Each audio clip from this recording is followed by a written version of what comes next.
Queridos y queridas docentes, somos el programa Habilidades para la Vida 1 de CEFAM Santa Cruz y JUNAEF y el día de hoy les presentamos una nueva sesión de acompañamiento al trabajo de aula que llamaremos Maltrato Infantil en tiempos de pandemia. El coronavirus y sus consecuencias ha generado mayores niveles de estrés y ansiedad en todos nosotros, sentimientos de miedo a contagiarnos o a nuestros familiares y amigos. Igualmente, el confinamiento ha generado aumento de los sentimientos de soledad, irritabilidad, etc. Se ha reportado un aumento en situaciones sociales que nos pueden afectar, como por ejemplo el desempleo, hacinamiento, inestabilidad. Sumado a ello, las nuevas formas de relacionarnos al interior del hogar, estar 24/7 con los niños, cumplir con el trabajo, algunos en una modalidad de teletrabajo, y realizar los labores del hogar, producen importante desgaste emocional.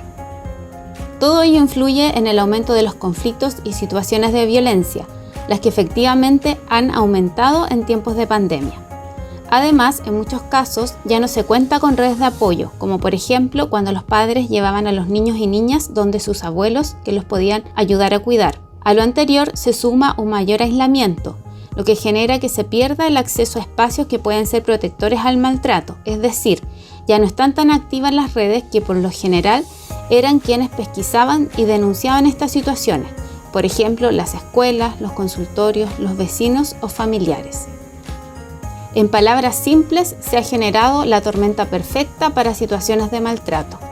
Por ello, es central que como docentes, quienes por lo general mantienen contacto directo con la familia o el niño, puedan estar atentos a las señales que puedan dar cuenta de que en la familia se pueden estar generando situaciones de maltrato y vulneración de derechos.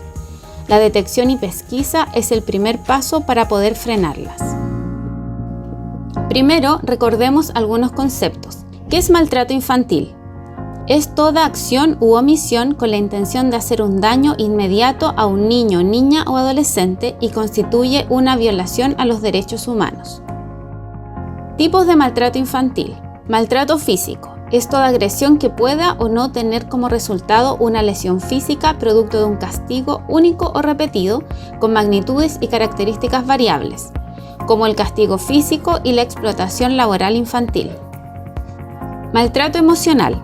Es el hostigamiento verbal habitual por medio de insultos, críticas, ridiculizaciones, así como la indiferencia, el rechazo hacia el niño o niña y adolescente. Se incluye la invisibilización y ser testigo de violencia. Abandono y negligencia. Es la falta de protección y cuidado mínimo por parte de quienes tienen el deber de hacerlo y las condiciones para ello. Existe negligencia cuando los responsables de cubrir las necesidades básicas de los niños no lo hacen. Existe abandono o reiterados accidentes domésticos. Abuso sexual. Es toda forma de actividad sexual entre un niño y un adulto, incluyendo la explotación sexual.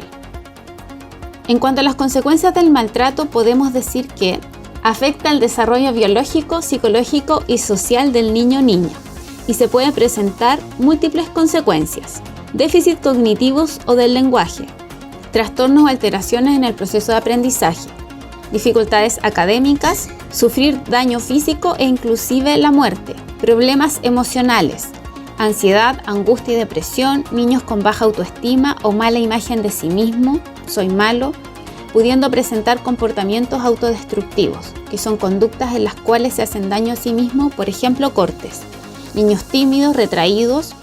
Puede aumentar la hiperactividad como forma de llamar la atención y pueden presentar dificultades para resolver conflictos a través de la reflexión y el diálogo. Hoy no vamos a conversar sobre las causas, pero nos parece importante que tengan en cuenta que los padres y madres que ejercen castigos físicos y psicológicos a sus hijos, golpes, gritos, etc., son personas que en general buscan educar, pero no tienen las habilidades para hacerlo desde el diálogo y la crianza respetuosa. No logran contener la frustración e ira. Muchas veces son personas a las cuales les enseñaron de esta forma y no conocen otra. Y en su mente, apoyada por el contexto cultural, tienen la idea de que es algo normal y natural e inclusive de que sirve. Efectivamente, puede servir en ese momento para que el niño deje de hacer algo o haga algo, pero recordemos que los niños aprenden con el ejemplo y tienen efectos como los descritos anteriormente. Es central igualmente recordar que es obligación de todo adulto que sepa de un caso de maltrato o de abuso, realizar acciones pertinentes para ponerle fin. En casos de maltrato leve, tenemos que activar protocolos locales en nuestras escuelas y red comunal. En casos de maltrato grave, es imprescindible denunciar. Tenemos que tener en cuenta: no es necesario que se compruebe fehacientemente que el hecho denunciado es un delito. Los funcionarios deben denunciar en el plazo de 24 horas desde que toman conocimiento del hecho. Esta denuncia es directamente ante el Ministerio Público o Policía de Investigaciones, y el no cumplimiento de este deber acarrea para el funcionario 2 clases de responsabilidad, penal y administrativa. Para finalizar, les entregamos algunas recomendaciones. Recordar que el maltrato infantil es una realidad nacional. En Chile, el 62% de los padres, madres o cuidadores reconocen utilizar métodos de disciplina violentos en la crianza de sus hijos e hijas. Mirar hacia uno mismo. ¿Naturalizo o justifico el maltrato? Trabajar sobre eso. Intentar generar contacto directo con niños y niñas, no solo con apoderados. Consultar en relación a su bienestar. Cómo se encuentra, cómo se ha sentido, cómo está su familia. Incluir temáticas de derechos de los niños y niñas en sus clases, de forma transversal. Aprovechar las clases de orientación para abordar el estado socioemocional de los niños y niñas. Generar más acciones de seguimiento a familias donde se sospecha de situaciones de mayores conflictos y negligencia. Recordar que durante este periodo, situaciones de violencia se agudizan por la intensidad de la convivencia con quien ejerce el maltrato.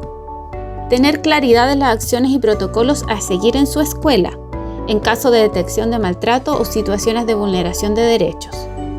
Difundir con sus familias canales de ayuda y atención. Para padres, contacto Fonoinfancia 800-200-188, apoyo psicológico para la crianza. Para niños, niñas y adolescentes, Fono 1515, Fono de apoyo, o descargando la app o en la web www.linealibre.cl.